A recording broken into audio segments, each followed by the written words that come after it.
State Payment Stablecoin Regulations by www.profitableinvestingtips.com.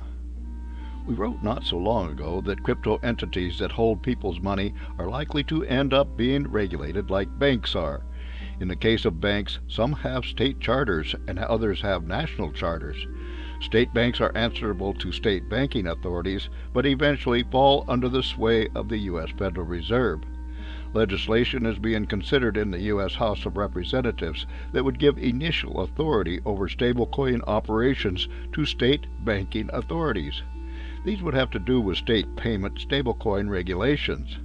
Payment stablecoin is the term that legislatures are using to describe stablecoins that are pegged one-to-one with the U.S. dollar and have dollar reserves to match their crypto assets. This would be stablecoins used for payment purposes. Legislation does not deal with algorithmic stablecoins. As with all types of legislation under consideration, it is a work in progress and only reaches its final form at the end of negotiations and multiple votes. Prior proposals had issues and varieties of stablecoins included. This time around, Republicans in committee have cut out all that does not apply to dollar-backed stablecoins with reserves to match their crypto assets. They have ramped up state responsibility. As written in the draft, legislation states will have increased power to charter issuers of stablecoins.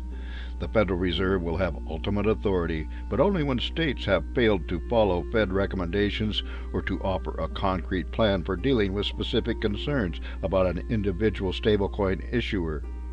The proposed legislation does not deal with algorithmic stablecoins, which the legislatures view as totally different entities. U.S. lags the European Union in enacting crypto legislation. As we noted recently, new European Union crypto rules have put the European Union ahead of all major economies in having concrete crypto regulations. As we expected going back a year or more, we may expect to see a crypto regulation fight over any of various issues that will slow the development of a comprehensive package. To us, the Republican move to streamline legislation regarding a subset of stablecoins, the ones that are probably the easiest to regulate, is an excellent idea. While many crypto businesses are moving or thinking of moving offshore due to what they see as excessive regulation, many simply want regulation clarity and certainty to the rules that they will need to follow going forward. From what we see with the state payment stablecoin work in progress, this looks like the sort of thing that the crypto realm could live with. Will we see a ban on algorithmic stablecoins? Although the issue was removed from the current U.S. legislation under consideration, a ban on endogenously collateralized stablecoins is likely in the U.S. in the near future and is a reality today in Canada. This wording refers to algorithmic stablecoins like Terra, which collapsed last year. In the previous U.S. legislative package, these stablecoins would have been banned for a couple of years.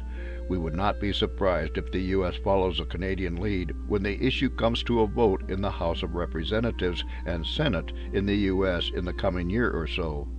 Those who choose to speculate by trading Bitcoin are okay with volatility, but anyone who chooses to use a crypto token that tracks the dollar or another hard currency deserves protection so that they do not see their monetary assets evaporate overnight.